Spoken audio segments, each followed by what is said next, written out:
¿Cómo está toda esa linda gente que nos está viendo, que nos deben estar observando ahorita? Este es el podcast número 45 de Venerables.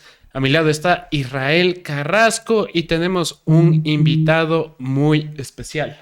Sí, hola a todos, gracias por estar conectados a la señal de Venerables, podcast número 45. A los años que hacemos podcast, ya son 2 semanas Oye, más o sí, menos, sí. ya 2 semanas sin podcast. Bueno, ustedes saben, seguramente la gente que nos sigue en Venerables, que nos sigue en redes sociales, que hemos estado mudándonos, hemos estado cambiando de casa, estamos todavía preparando algunos sets, estamos ahí arreglando el tema de luces, todo eso. Este es el fondo del flashback que le pedimos prestado un ratito a Dome, que está en Estados Unidos. Es el fondo del flashback Discotera.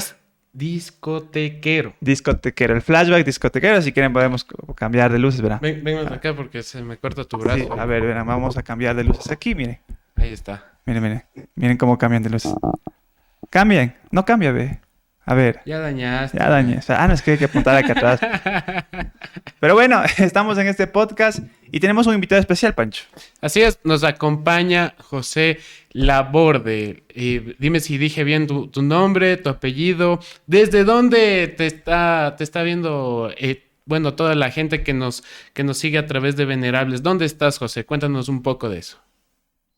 Un gusto saludarlos y verlos en persona para empezar. Estoy en Tampa, Florida, Estados Unidos. En Tampa, Florida, en Estados Unidos. Eso es... ¿En qué? En Florida. En el estado de Florida. En Tampa. Y cuéntanos, ¿qué tanta es la comunidad ecuatoriana en Tampa? ¿O estás ahí como el solitario George con tu familia? Yo digo, eso se mide un poco con respecto a la comida, al menos así mido yo las cosas. Y hay bastantes restaurantes colombianos, pero un solo restaurante ecuatoriano.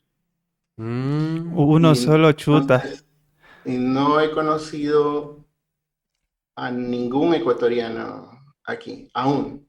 No digo que no hay, pero no, aún yo tengo aquí viviendo 2 años y medio y aún no conozco otra persona ecuatoriana en Tampa. Bueno, cuando salga este podcast, de seguro te van a escribir. Yo soy de allí, dice. Yo vivo ahí. Mírame, yo vivo a 2 cuadras y no Vamos a sabía. jugar Ecuaboli. Imagínate ahí que... Oye, y hablando de comidas, ¿ese restaurante qué tal? ¿Se acerca a la comida ecuatoriana? ¿Cómo le haces? El gran problema es que mi esposa cocina maravillosamente. Entonces, nunca nos gusta afuera.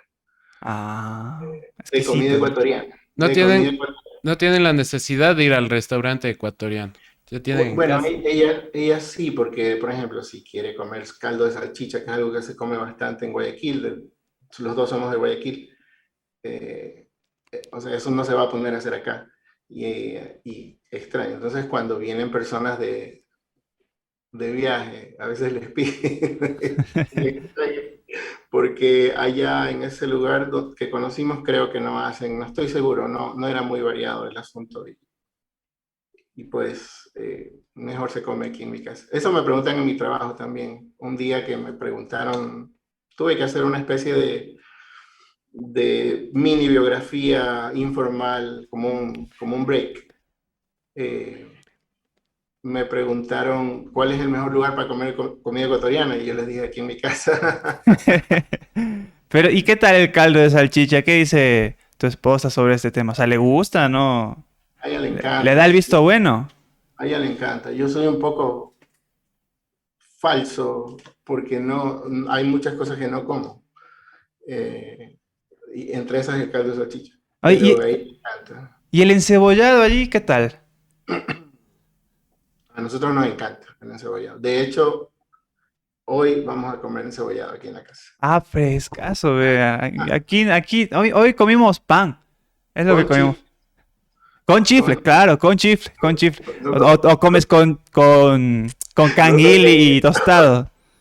Les cuento una historia. Una vez, nosotros vivimos en Boston antes de venir acá por un año y el único restaurante ecuatoriano que encontramos estaba como a 40 minutos de Boston. Y nos pegamos el viaje hasta allá y pedimos encebollado. Y yo nunca había comido encebollado en la sierra. Y entonces los dueños de este restaurante eran de la sierra. Entonces yo no tenía idea que se comía con canguil. Y cuando nos pusieron el encebollado con canguil, nosotros nos quedamos viendo de una manera, estábamos atónitos y les dijimos, no tienen chifles. Y la señora tuvo que mandar a comprar unos chifles a una tienda por ahí, porque era un sector, digamos, popular. Y, y nos trajeron los chifles. Porque nosotros, no sé, la cara que nos habrán puesto, que nos habrán visto poner a un mono comiendo con chifle el encebollado. Yo no sabía, de verdad, yo no sabía porque jamás había comido encebollado en la sierra. Entonces no tenía idea que Claro, comía con claro, chifle. ahora aquí en la sierra nos dan el encebollado, el canguil y unos chiflecitos. Tres chifles, a Tres ver, tres chiflecitos. chifles contados son los que dan. A mí me pasó lo mismo cuando vine acá a Quito, igual, es como que uno está acostumbrado, porque soy de un lugar costeño de la provincia de Bolívar, está acostumbrado pues al encebollado con su chiflecito bien puesto, ahí una cosita donde tú le aplastas y le haces como migaja al chifle y le colocas en el encebollado y le mezclas. Así es como yo como el encebollado, por acá, claro, con canguilito y todo eso, pero no es lo mismo, Pancho. Así es, o sea, supongo, ¿no? Bueno, yo siempre lo he comido con canguil. Después vi que también comían con pan y dije, ah, qué buena combinación. Entonces también la adopté. Pero, José, antes de que iniciemos, ahí te veíamos tocando la guitarra. Así que cuéntanos, ¿cómo así tanta guitarra atrás y a ver si nos tocas alguito pero que no nos salte el copyright, pues. O sea, ya hemos sufrido mucho por el Una de copyright, mis, entonces. una de mis canciones propias. Yo también compongo. Es una gran pasión para mí la música. De hecho, cuando estuve en Ecuador, mientras viví en Ecuador los últimos años, me dediqué sin remuneración a eso mucho tiempo. O sea, gran parte de mi tiempo diario, a eso me refiero. Estuve, estuve en eso. Cuando andaba en eso conocí a mi esposa y andaba un poco, el desempleo me golpeó a mí y andaba yo en la música porque era mi pasión, no porque eh, ni era el gran músico, ni lo soy, pero es una gran pasión. Entonces yo andaba en eso y me encanta la música, me gusta el rock. eh, y estoy en eso. De hecho, estoy componiendo un par de discos. Estoy en eso. Eso es como mi escape, mi hobby. Y no me gusta usar esa palabra porque como que trivializa esa pasión mía, pero es una pasión para mí. Ujú. Claro, y sobre todo también decir la palabra hobby sí les causa mucho ruido, digamos, a algunos músicos que dicen yo también me he dedicado a eso, porque le llamamos hobby, etcétera, etcétera. Pero te pregunto si esa es la razón por la que viajaste a Estados Unidos o existe otra. No, les voy a contar. Yo en Ecuador me gradué de la Politécnica del Litoral y eh, en una carrera en estadística. Y entonces, en esa época las plazas de trabajo no eran tantas como ahora, porque ahora el asunto del data science, ese nuevo término que se está usando, es como un boom, pero en esa época era como estadística y no había mucha salida para eso. Entonces, tuve un empleo cuando me gradué, apenas me gradué, pero tuve dificultades, renuncié. Eso es lo que uno hace cuando es inmaduro y te gradúas a los 22 años de edad y eres un niño todavía y piensas que puedes conseguir trabajo enseguida. Me voy a otro trabajo, ¿no? Eso es lo que pensé que iba a pasar. Pero al final puse o traté de poner una compañía con unos compañeros, con unos amigos, y la cosa la empujamos, pero yo ya no, digamos, no di más en eso y estaba básicamente desempleado. Daba clases particulares de matemáticas y también daba clases di clases en un par de universidades también, pero eso fue temporal. Entonces, mientras buscaba empleo, me decían que estaba sobrecalificado y, y me sentía muy frustrado. Entonces pasó el tiempo, pasaron entre que me gradué hasta que me vine para acá 6 años, como decimos en Guayaquil, un poco peloteado. No completamente, pero un poco peloteado. Conocí a la que después iba a ser mi esposa y decidimos que me venía para acá. Había una oportunidad para venir a hacer un posgrado y yo realmente me rehusaba a venir. Estuve como 2 años peleando contra esa decisión, no quería venir. Y al final lo hice y vine a estudiar un posgrado que se convirtió en otro y después otro y después otro. Entonces, sí, vine a estudiar, no vine a estudiar música, vine a estudiar matemáticas y bioestadística. Eso es lo que vine a estudiar. Uh-huh. ¿Y qué tan complicado es para un ecuatoriano acceder a este tipo de posgrados, José? Porque tú nos cuentas de uno y otro y otro. Entonces, dinos qué tan complejo es, si es fácil adaptarse igualmente a la educación del extranjero, viniendo con la educación del Ecuador.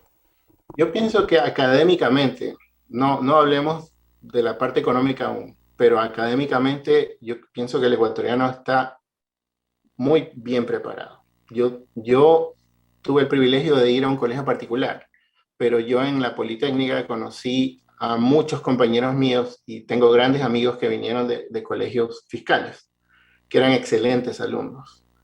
Entonces, bueno, de eso ha pasado un buen tiempo. La realidad, muy probablemente, yo tengo fuera del país 16 años, entonces a estas alturas no les puedo decir y aseverar la educación es igual, pero digamos del estándar que yo vine, porque la Politécnica fue un gran filtro, eh, digamos que ahí pasaba el que tenía la capacidad de hacerlo y el que se dedicaba. Y entonces, después de ese filtro, yo me di cuenta que venía muy bien preparado. Y sí tuve que, digamos, reestudiar ciertas cosas porque habían pasado 6 años desde que me había graduado y venir a estudiar matemáticas fue una cosa durísima para mí, académicamente. Pero eso fue porque había pasado mucho tiempo. Pero yo creo que si hubiera salido fresquecito de la universidad y venía para acá a estudiar, yo creo que me iba a ir con menos dificultad que al principio. Me iba a ir con menos dificultad que al principio. Yo pienso que el ecuatoriano tiene toda la capacidad y tiene todo para tener éxito, en este caso que estamos hablando del éxito académico. Claro. No tenemos nada, absolutamente nada que de nuestra capacidad enviarle a nadie aquí. De hecho, este país es grande porque el talento, cuando no hay, la gran parte del tiempo simplemente se lo trae. Entonces, ahora podemos hablar de los detalles, cómo se hace. ¿No? Me gustaría también hablar de eso si es que les interesa, pero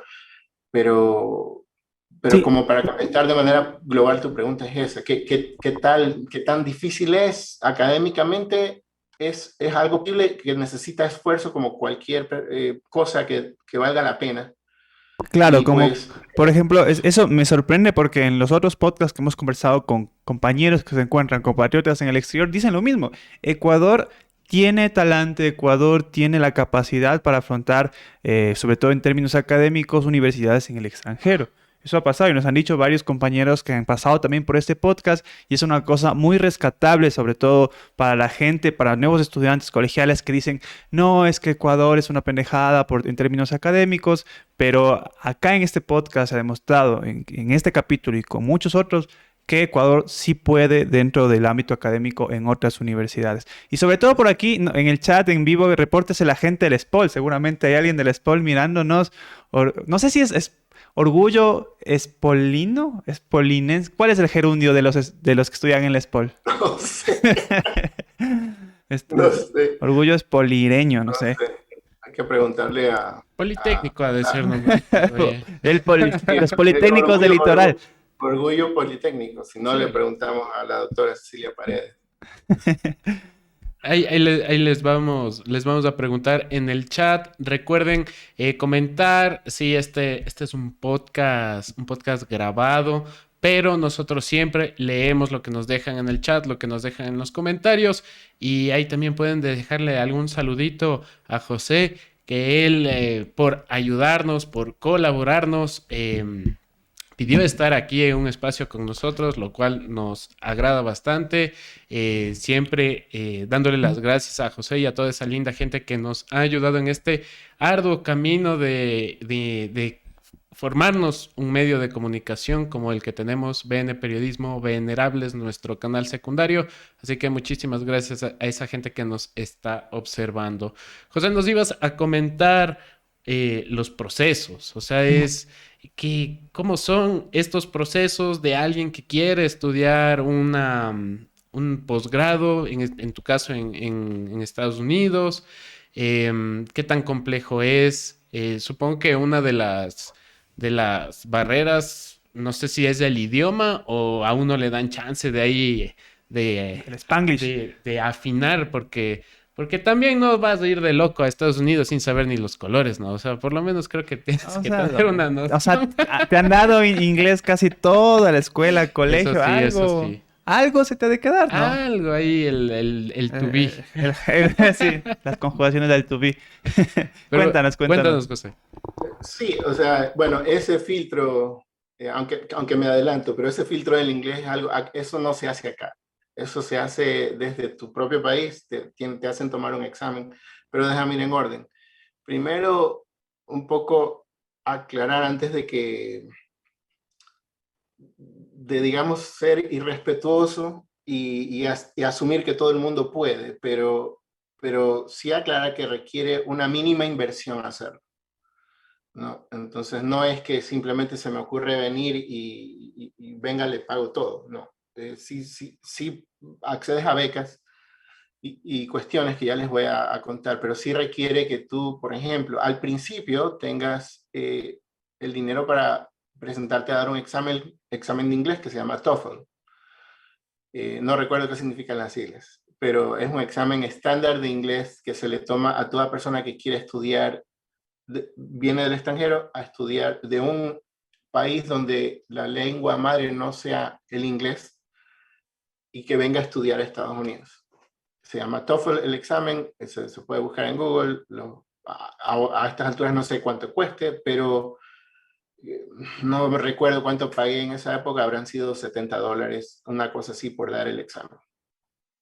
También hay que dar otro examen para estudiar un posgrado, digamos en el área de STEM, que significa Science, Technology, Engineering and Mathematics, ciencia, tecnología, ingeniería y matemáticas, que es como el área, digamos, de científica.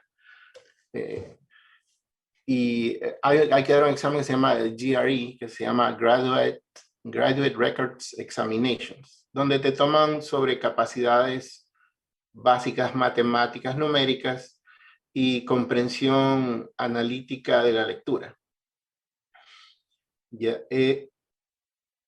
ese examen, por algún motivo, la mayor parte de la gente con la que hablo de Ecuador dice que el TOEFL es muy difícil. Y que el GRE no es tanto. A mí se me hizo todo lo contrario.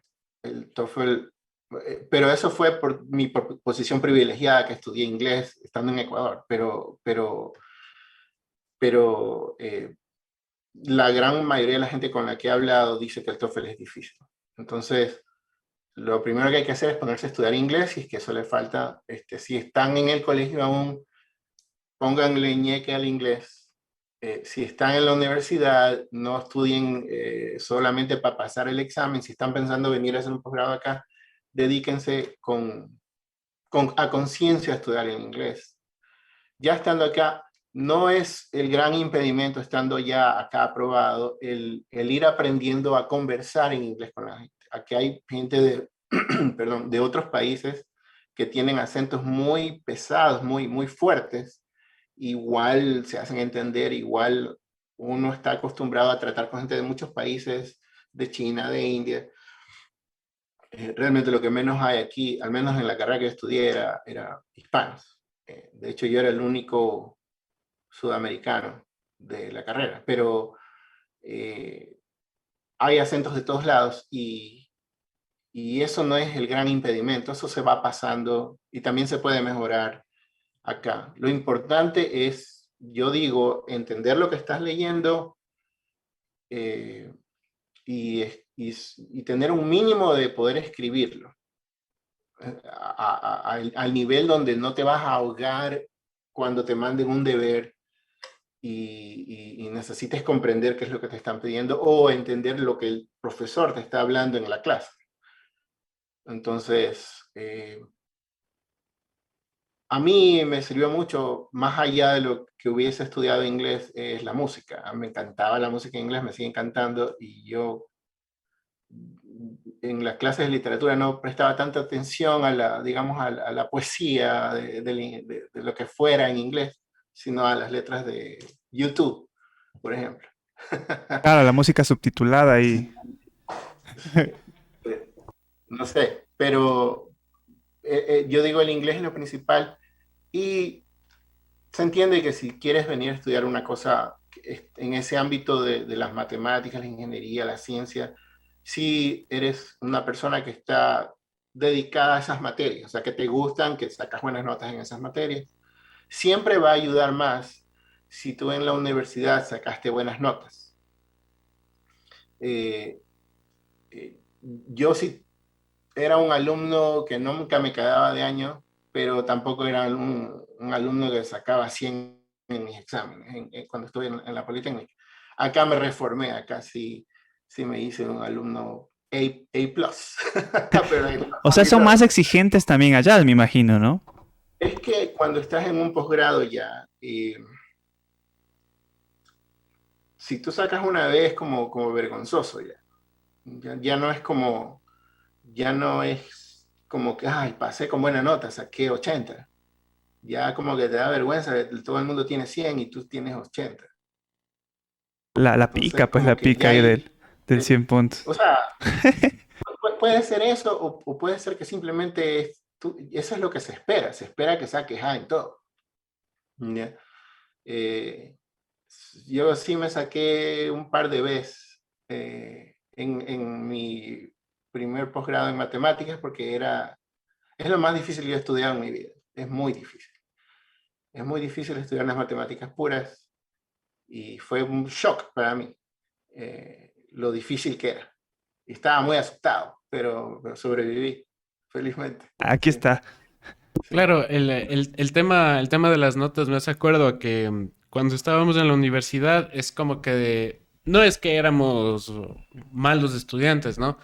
Pero sacábamos, digamos, un 7 sobre 10 y era como que Ya. pasa. Pasable, ajá, Ajá. pasable. Pero creo que sí, ya siendo todo un adulto profesional y que te califiquen y no saques la máxima nota, es como, a ver, ¿y por qué no saque la máxima nota? Y ahí uno se puede hasta cuestionar inmediatamente. Me imagino que los estudiantes que estén viendo este podcast van a decir, no, ya no me complico, a ver. Pero cuéntanos un poco también del sistema de calificación que tienen allá, porque es muy diferente al ecuatoriano. En la universidad se hacía sobre 10. En el colegio cuando terminé el colegio, ya teníamos un sistema que era sobre 10 puntos, me parece. Pero de ahí En toda serio. la vida era sobre 20, ¿no? Claro, a Sobre mí 20. también. Sobre Sobre 20 20 también. En la es. escuela, el colegio era sobre 20, sí. Allá es A, no sé, A más, B En menos, la una cosa escuela, así, ¿no? sí, sí. Bueno, era sobre 20 el colegio, la escuela sobre 100, me acuerdo. Sobre 100. Ah, Sí, ¿en sí. serio? Eso sí no pasó. No, en mi escuela y colegio era sobre 20. Ah, ya. Bueno, es que mi colegio era experimental, ¿no? Entonces era como que el conejillo de indias del municipio. Escuchaban Entonces, Pink Floyd. claro, entonces ahí era que un año nos pusieron sobre 5. ¿Ya? Entonces todas las notas eran sobre 5. ¿De qué nos ayudó eso? A hacer reglas de 3, porque el profesor seguía calificando sobre 20 y después nos decía, haga la regla de 3 y esa es la nota que tiene, nos decía. Vaya, Nosotros, vaya, bueno. haga. Muy bien. Eso me hace acuerdo, ya te contesté tu pregunta, pero me hace acuerdo una anécdota que yo me tocó vivir por una circunstancia especial antes de de cambiar de universidad, la última de la que me gradué. Me tocó vivir con una compañera mía, una señora que ya era bien mayor y estuve ahí unos meses. Y entonces yo tenía una hija que le había criado moviéndole, tenía un montón de relojes en la casa y todos estaban en una hora diferente y ninguno estaba a la hora que realmente era. Entonces yo le digo, ella era polaca, ella falleció lamentablemente, le digo, Alina, ¿por qué están todas los relojes así? Me vuelvo loco, no puedo saber qué hora es aquí. Y me dice, no, yo se los pongo así a mi hija para que aprenda matemáticas. Entonces cada vez que ella quiera saber la hora, sabe que a este le tiene que restar 15, a que este le tiene que restar 20, y a este le tiene que restar 17. Y así era toda la casa de ella. Y era prohibido usar calculadoras en su casa. Sí. Ese método, oye. Era polaca, Hay que aplicar, hay era que aplicar. polaca la señora. En la, Bueno, Polonia potencia en matemática, entonces. no, esta señora era una eminencia. Se metió a estudiar matemáticas ahí conmigo, pero ella ya tenía un PhD en física nuclear, que él lo había tenido desde hace años y ya después trabajaba en IT instalando modems, una cosa así en esa época, no sé. Y después se hizo profesora de matemáticas. Pero bueno, esa es otra historia. Pero para contestar tu pregunta, Pancho, el sistema acá es en base a, y se me hizo súper raro, es en base a una escala de 0 a 4. Y, y son notas que van de la A hasta la F, son letras. F significa failure, que no pasaste. Entonces, la nota es A menos, B más, B menos, C más, C menos. Pero son tres escalas por letra, excepto la A. La A no hay una A+, no hay. Al menos, a lo mejor en otras universidades u otros colegios sí, pero en las que por lo que yo he pasado no había A+. Nadie sacaba más de A. Y entonces eso era raro porque te ponían una nota, una letra, y cada letra está como en una especie de cajita de intervalo numérico, digamos del 1 al 100, del 0 al 100. Entonces, si tú sacabas de 94 a 100, te ponían A. Si sacabas de 89 a 93, te ponían A menos, y cosas así. Habían unos intervalos y no todos los intervalos eran del mismo tamaño, que yo recuerdo. Entonces la nota pasaba de estar en una escala de 100 a estar en una escala de letras. Y de ahí, cuando te anotaban la nota ya que habías sacado al final del curso, del semestre, te ponían lo que equivalía a esa nota de letras en una escala del 0 al 4. Entonces, tu promedio acá, por ejemplo, mi promedio de la última universidad donde me gradué es de 3.99, una cosa así, ¿ya? Donde es un poco raro porque te obligan como realmente, a mí no me gusta eso de que te cambian la letra hacia el número. Está bien que te cambien el número a la letra, pero ya cuando te lo vuelven a cambiar el número, ese 93 que te sacaste es igual a un 89. Entonces ya 93 no es igual a 89 para mí. Entonces, Claro, pues ahí. Es un 18 eso. entonces, pero así es, y a mí me tocó adoptar eso, porque yo también fui profesor universitario 10 años aquí, porque me tocó, a los estudiantes de posgrado nos ponían a dar clases de pregrado de materias, digamos, básicas, por ejemplo, estadística básica y cosas, matemáticas para artes liberales y cosas así, nos hacían dar clases de eso. Entonces, esas clases que eran las más básicas, los profesores de más experiencia, las supereminencias estas que hay acá, dando clases, esos no los querían coger ellos. Entonces se los daban a los estudiantes de posgrado para que... así funciona el sistema y así es como uno se gana la vida acá como estudiante cuando estás becado. Al menos en el sistema por el que yo pasé. Sabes que hemos hablado de posgrados y todo eso, pero no nos has dicho en posgrados en qué nomás has hecho. Has hecho varios, nos Bueno, dice. Vamos, Ajá. vamos con el sí, listado. Vamos, el listado de posgrados en esta tarde. a ver, este que está aquí es mi título de la Politécnica, de la Escuela Politécnica Litoral. Ya. El de acá es una maestría en matemáticas aplicadas y estadística matemática.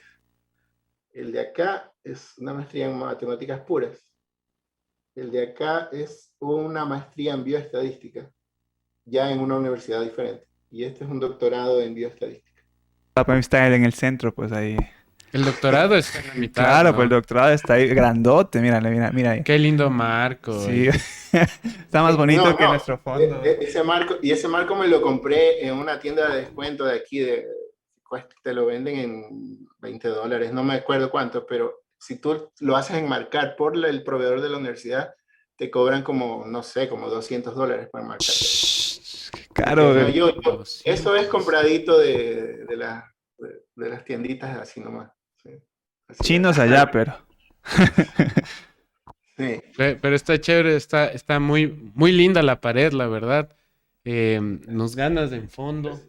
También en calidad de cámara. Debería ser el fondo del Buenas Buenas esa pared. Y aquí Sí, yo sí. sé que a Andrés le gusta a Iron Maiden. Entonces aquí tengo mi decoración de Halloween de Eddie. También está aquí. Claro, ahorita Andrés nos está haciendo el almuerzo. Él está haciéndonos el almuerzo. La Está comidita, abajo. claro. Pero ya le vamos a indicar cuando terminemos el podcast, le vamos a indicar ahí para que te escriba directamente, a ver si le tomas una fotito, ahí se lo mandas. Pero bastante interesante las diferencias de los sistemas, ¿no? Em, ¿Qué crees que falta en nuestros sistemas de posgrado en el Ecuador? No sé si has tenido la posibilidad de hablar de posgradistas ecuatorianos. Yo ahorita ya veo una diferencia, ¿no? Es como que a ustedes, por lo menos en la universidad donde estabas, les daban el chance de que den clases en pregrado. Aquí no. Depende de la carrera. Sí, eso ocurre aquí también. Yo tengo compañeros, mientras estudiaba matemáticas, estudié con un compañero que decidió pasarse a la facultad de física y allá no había, pues, es que un prerequisito en toda universidad es la matemática, estudies lo que estudies, pero no la física. Entonces, yo tuve, digamos, la suerte de por el camino por el que fue por la matemática y fue por la estadística, en donde siempre es un prerequisito la estadística y siempre es un prerequisito la matemática, o casi siempre. Digamos casi siempre, ¿no? Deben haber sus excepciones.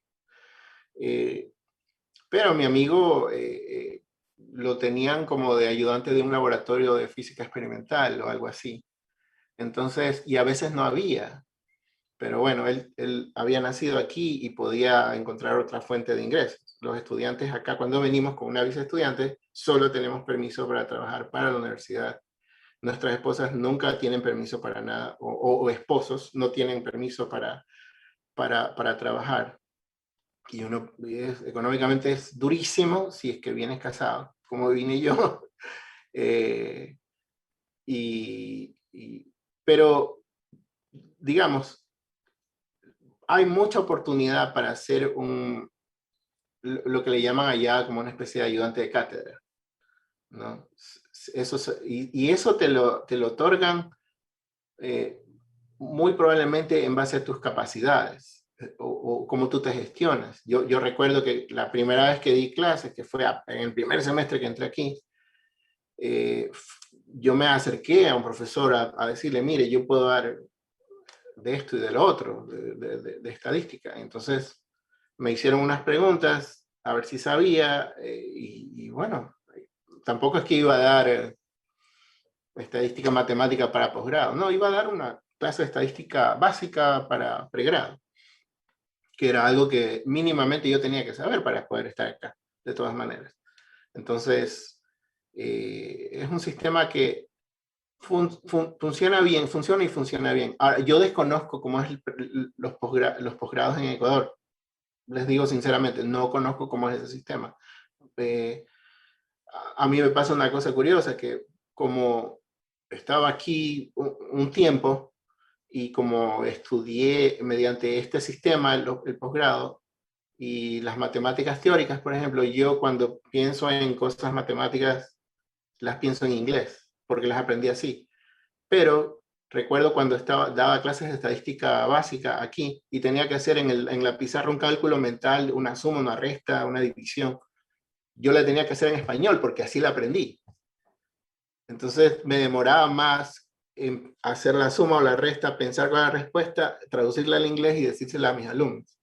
Era diferente. El triple proceso. Pero Te quería comentar un ratito, te quería preguntar una cosa que creo que es muy importante para la gente que nos está mirando y seguramente se están preguntando en el chat, el tema de cómo costearse la vida allá, cómo llegas, cómo es el tema de los posgrados, cuánto uno como ecuatoriano dice, quiero irme para Estados Unidos a estudiar, cuánta plata, qué debo hacer con el tema de dineros, así que si nos puedes dar alguna recomendación también para toda la gente.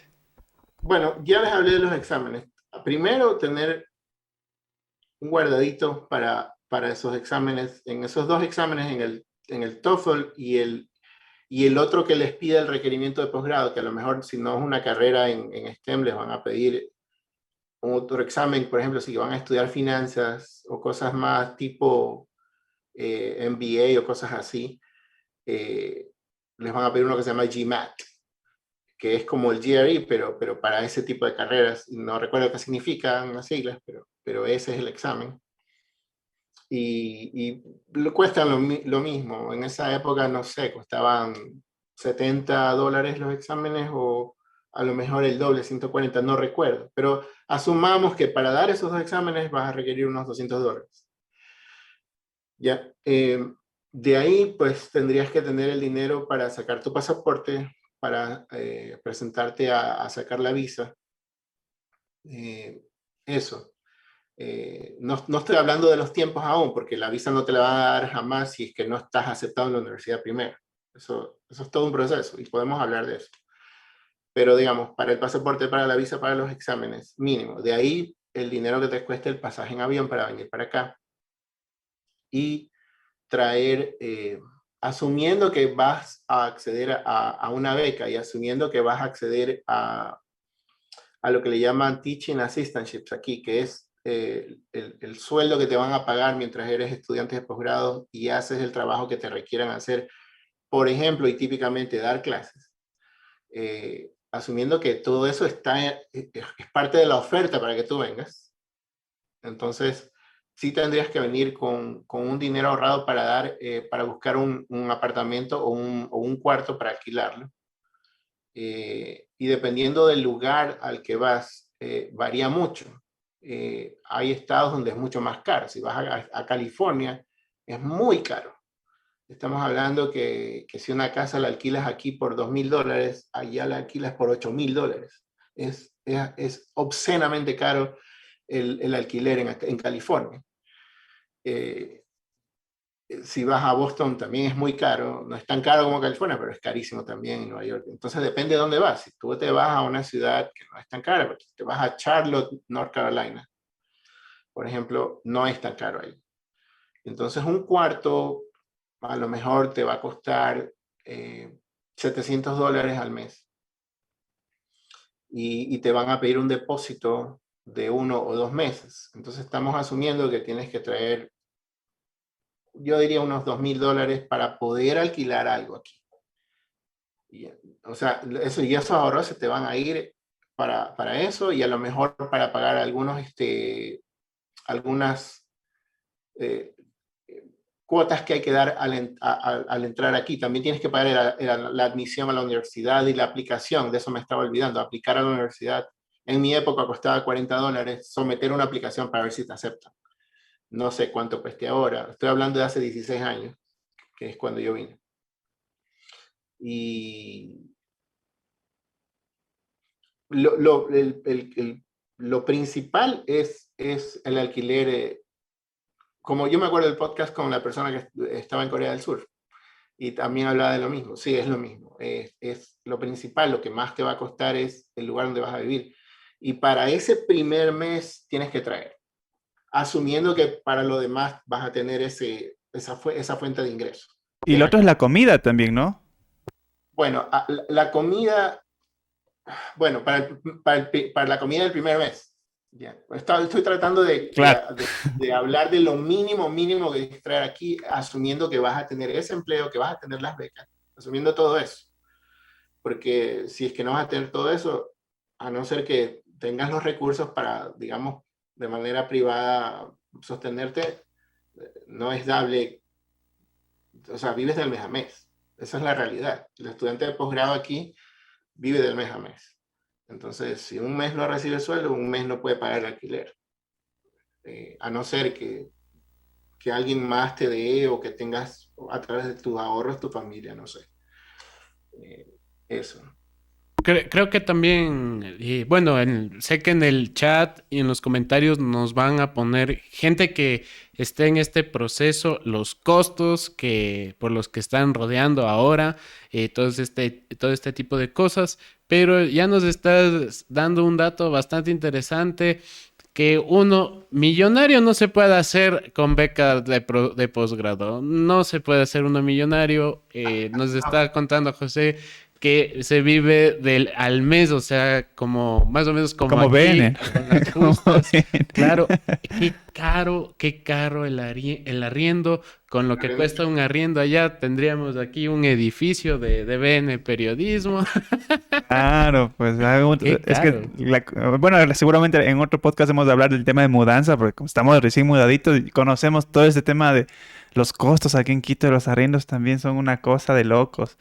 Y ojo, Entonces, yo estoy hablando $700, digamos, asumiendo que es para un cuarto. No estoy y hablando de un algo apartamento. fresco nomás.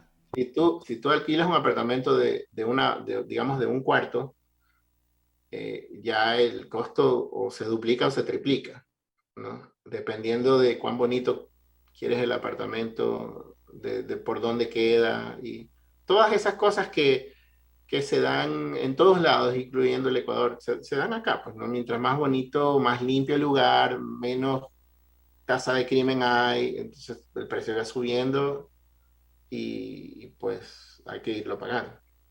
Ujú. Claro, pero bueno, yo he visto que hay más en TikTok algunas personas que te dicen que vivir en Estados Unidos es muy barato, que no sé qué, una como que invitación a migrar, pero las cosas creo que no son tan sencillas. Ya nos estás diciendo qué Bueno, tan complicado puede depende, ser. depende de dónde vas a vivir. O sea, si es solamente porque vas a vivir en algún lugar, no sé si para estudiar o para lo que sea que vas a hacer. Si hay lugares que deben ser muy baratos, pero están en la ruralidad, la gran mayoría, o si no, son sectores, eh, digamos, menos deseados, ¿no? Menos apetecibles, ¿no? Donde hay menos que hacer, donde la vida es un tanto más aburrida, a lo mejor, no sé. Yo escuchaba a alguien hablar sobre Canadá, que te pagaban por ir a ciertos lugares para... No conozco bien esa realidad, pero a algún amigo le escuché decir eso. Entonces, sí, o sea, si es que no hay nada, o sea, acá hay una ciudadela nueva que construyen, por ejemplo, y entonces al principio las casas no son tan caras, pero una vez que te construyen, que terminan de construir la calle por la que se entra a la ciudadela, los precios se van para arriba. Entonces, porque todo ya se urbaniza. Entonces, depende. Sí, sí hay lugares baratos, pero en general, eh, este último año de la pandemia, los precios de los alquileres y de las casas en sí, de las propiedades inmuebles, han subido bastante. Han subido muchísimo. Y bueno, ya podemos hablar, o mejor no, de los males del capitalismo, que eso es uno de los gran males, ¿no? Esa especulación de las tierras y toda esa cosa, pero es una realidad con la que uno lidia y pues hay que adaptarse lo que mejor pueda, ¿no?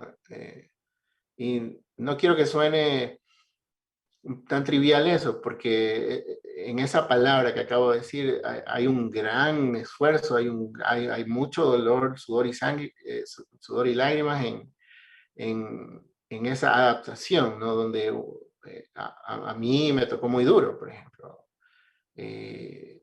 Yo cuando ya me fui a hacer el doctorado, ya mi hijo primero había nacido. Entonces yo eh, sí pasé momentos muy duros. Tenía que, con ese sueldito de la beca, mantener a mi hijo y a mi esposa y a mí.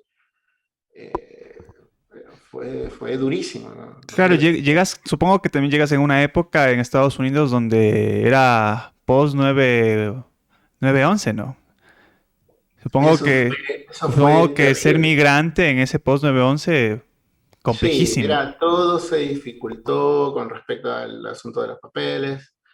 eh, y eso hasta el día de hoy es difícil, o sea, hay consecuencias de eso. Yo hice un postdoctorado en el USDA, en el Departamento de Agricultura, y ahí, como es una oficina federal, solo para estar en ese edificio me tenían que hacer, me tomaron, yo estuve ahí 3 años y me tomaron las huellas digitales 4 veces mientras estuve ahí.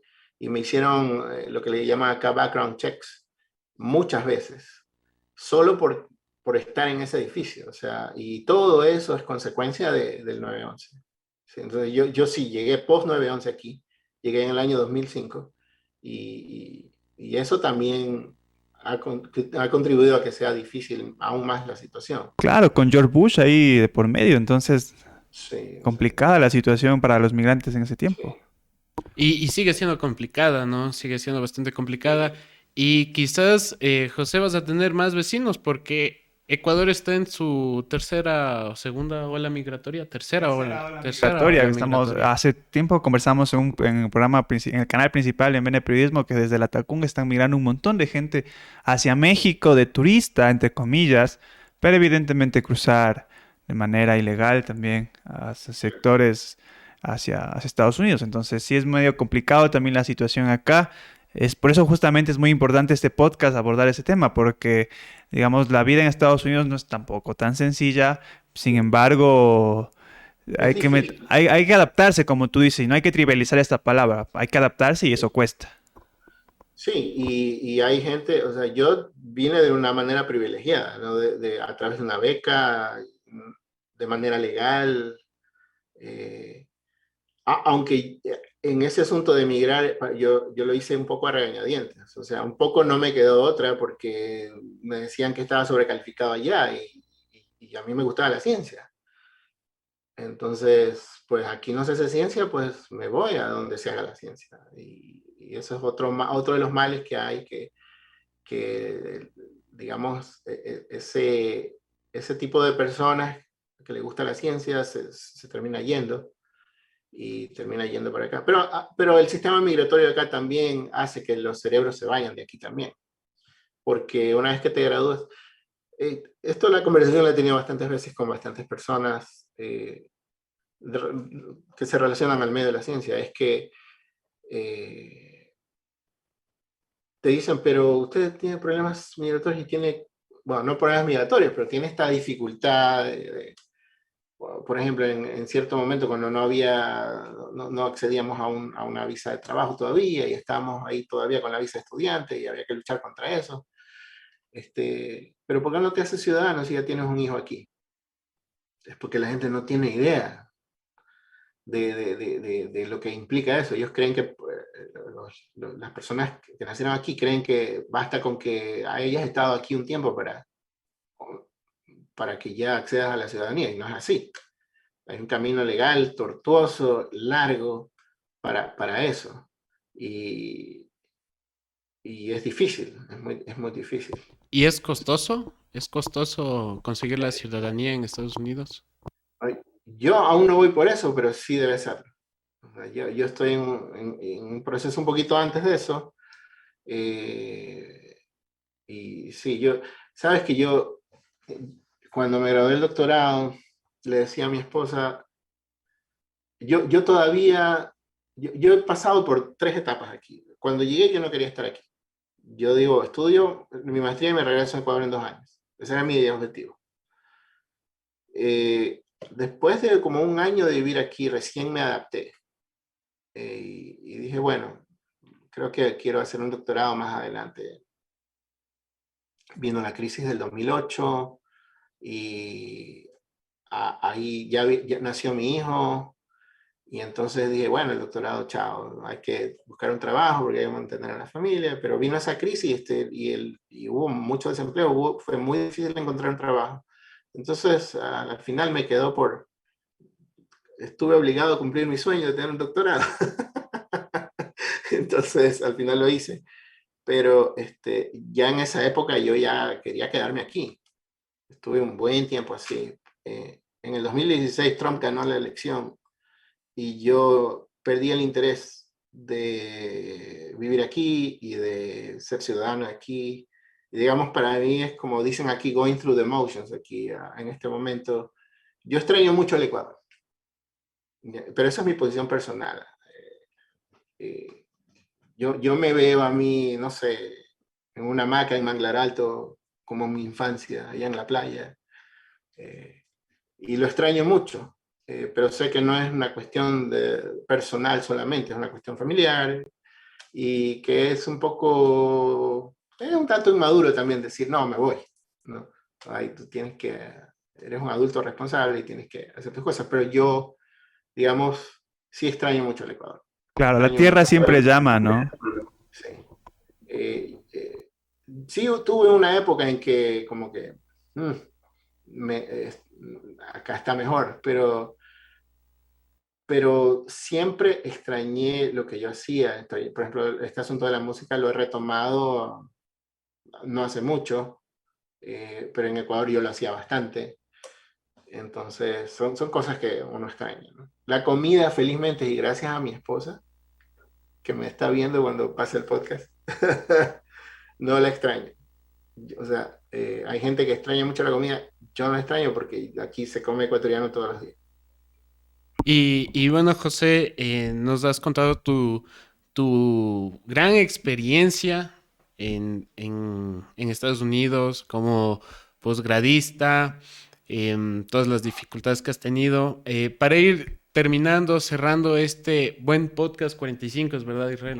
45. Podcast 45. Dinos unos consejos finales para la gente que esté interesada en estudiar posgrados en el exterior, en Estados Unidos en específico, viendo tu experiencia. Realmente creo que a muchos les va como que a dar un baldazo de agua fría diciéndoles algunas cosas, como por ejemplo el alquiler, los costos, todo lo que se necesita para ir, pero es una inversión personal para la familia, es una inversión profesional, así que lánzate unos buenos consejos y de paso, si quieres que te sigan en redes sociales, en TikTok, ahorita que estás ya tocando la guitarra, en Instagram, ahí para que Claro, pues vayan a del escucharte, influencer. claro, pues. Y de pasito, así ya, un montón de cosas le estamos viendo a ver. Y de pasito envíale también un saludo a tu familia, que seguramente te está mirando, a tus amigos aquí en Ecuador, en Guayaquil, para Un que estén ahí al saludo, pendiente. saludo a todos mis amigos de la Politécnica, a los Nerds 1395, que tengo un grupo de WhatsApp ahí con ellos. Este, pero no, ya en serio, lo principal que yo le puedo decir a la gente es, crean en ustedes tienen la capacidad. Yo no sabía o a lo mejor no tenía la autoestima tan buena en ese momento, pero yo no sabía que iba a poder. Y sí, tenemos la capacidad de largo.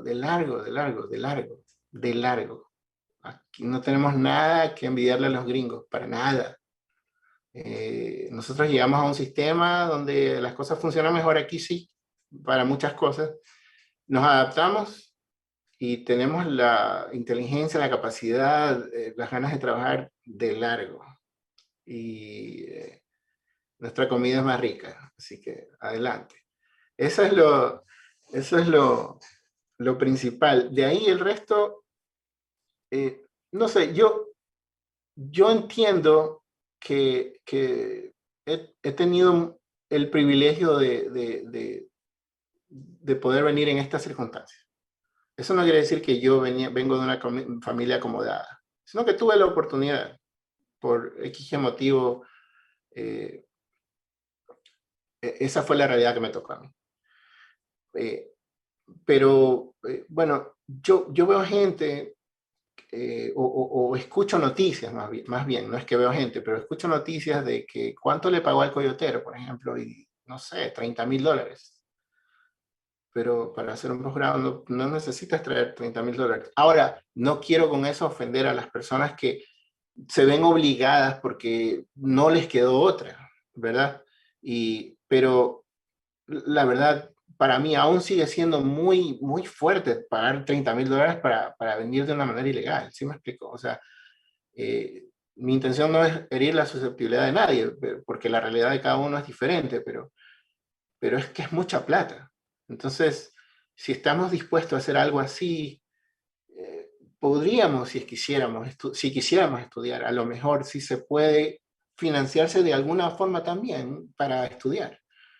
No es que vas a pedir $30,000 para venir, no necesitas $30,000 para... A lo mejor es chévere venir con $30,000. Vienes y te compras ya de una vez un carro. Pues es otra cosa de la que no hablamos. Aquí hay ciertos estados como en la Florida donde tienes que tener un carro. Esto no es un lujo tener un carro aquí. Es una necesidad básica tener un carro en el estado de la Florida. No es como ir a Nueva York. En Nueva York tú coges el tren, etcétera. O en Boston no es tan necesario, pero aquí en la Florida sí. Entonces, traten de ir pensando cómo me puedo financiar de una manera mínima. Por eso he tratado de hablar de lo mínimo que se requiere para hacer ese esfuerzo. Lo principal es tú tener las ganas, tener las ganas de estudiar, tener la capacidad y financiarte un mínimo para eso. El resto es aquí carretera. Es carretera, uno se va a adaptar, vas a conocer, sobre todo en las universidades, gente brillante, intimidantemente brillante. Y vas a aprender muchísimo de esas personas. Te va a abrir la mente el vivir otra realidad. Vas a entender más el ecuatoriano porque es como es. Vas a entender con qué viniste mal. O sea, si viniste machista o homofóbico, eso se te sale, muy probablemente. O qué sé yo, si me explico. Pero y también entiendes cosas buenas que tú traes que no hay aquí. Por ejemplo, ese calor humano con el que venimos nosotros, no sé, mis hijos lo tienen y hay otros niños que aquí no lo tienen, por ejemplo. Entonces, hay cosas buenas y hay cosas malas en todos lados. Y si es verdad, aquí funciona, como sociedad funcionan muchas cosas mejor que en Ecuador, pero el ecuatoriano como individuo puede estar y tener éxito como sea y donde sea. Listo, muchísimas gracias, José. Gracias por estar acompañándonos en el podcast número 45 de BN, que seguramente se sube esta tarde. De hecho, ya se está reproduciendo para la gente, porque va a estar ahí en una transmisión en vivo, pero esto es grabado. Así que gracias por estar con nosotros, por compartir tus conocimientos, tu experiencia en Estados Unidos y todas las peripecias y los logros que has alcanzado. Gracias por estar con nosotros, ¿no, Pancho? Sí, muchísimas gracias igual por habernos apoyado, por habernos ayudado. Igual muchísimas gracias a la gente que nos está viendo y que también lo hizo, que ayudó a BN Periodismo y a este lindo canal Venerables. Nos vemos en una próxima ocasión. Esperamos tenerte de nuevo, José, para poder seguir conversando sobre estos temas, que realmente es bastante interesante conocer experiencias de compatriotas fuera del país. Y también es grato saber que les está yendo bien, que pese a toda circunstancia, dificultad, les va muy bien en la vida. Y que no hay nada que envidiar a los gringos. Así es. Dos cositas quisiera añadir. Primero que nada, yo les doy gracias a ustedes, porque encontré un medio periodístico que me parece, en mi opinión, es menos sesgado. Todos tenemos un sesgo, ¿no? No quiero decir que son imparciales, porque eso es idílico, pero digamos que medios digitales, yo les agradezco a ustedes porque escucho las noticias a través de ustedes y pues ustedes me hacen un favor a mí y les agradezco. Hacen un excelente trabajo, en mi opinión, y pues espero que les vaya súper bien y que se hagan grandes y pues que les vaya súper bien. Eso es una cosa. La otra es que me acordé de lo de las redes sociales y Ahí, a ver yo, cuáles son. yo tengo mi propia cuenta pública que se llama Josito Raya Ley, Lay Raya Valles con Y. Pero si escribes José Laborde igual te sale. El user es medio complicado, pero si tú escribes José Laborde te sale. Y tengo uno del proyecto musical que tengo que se llama Monsters and Mixtures. Monstruos Monster and Mixers. O sea, este es un canal de YouTube. Oh, bueno, lo tengo en Instagram, está en Facebook, está en YouTube, pero como todavía no tengo tanto tráfico, no puedo ponerle el nombre, sino que está con todos los simbolitos. Esos raros que te ponen en YouTube, pero si tú lo buscas en YouTube, lo encuentras. Entonces, José, lo que vamos a hacer es lo siguiente. Nos vas a mandar tu canal. Nosotros lo vamos a poner en la descripción y en el comentario fijado y que la gente vaya al último video publicado y lo comente y le ponga like, ¿ya? Venimos por vayan BN a Periodismo. comentar. Vinimos Por venerables. Por venerables, por BN, vinimos por BN. Estamos aquí, vayan al último video y denle mucho cariño. Y ahí lo vamos a compartir de una vez para que la gente vea el talento. Estaba tocando súper chévere antes de iniciar la... Yo pensaba que era una grabación. Yo así. pensé era la grabadora. Estabas colocando Pancho, le estaba diciendo. El que toca bien es mi amigo, el que toca la guitarra. Yo soy el que compongo las canciones, nada más. Belleza, pero belleza, oye. Pero bueno, gracias José por estar con nosotros. Igual, cualquier cosa, siempre estamos en contacto, tú sabes. Les agradezco, muchas gracias. Que estén bien. Así es, nos despedimos. Muchas gracias a la gente que estuvo a nuestro lado en este podcast número 45 de Venerables. Nos vemos, chau, chau.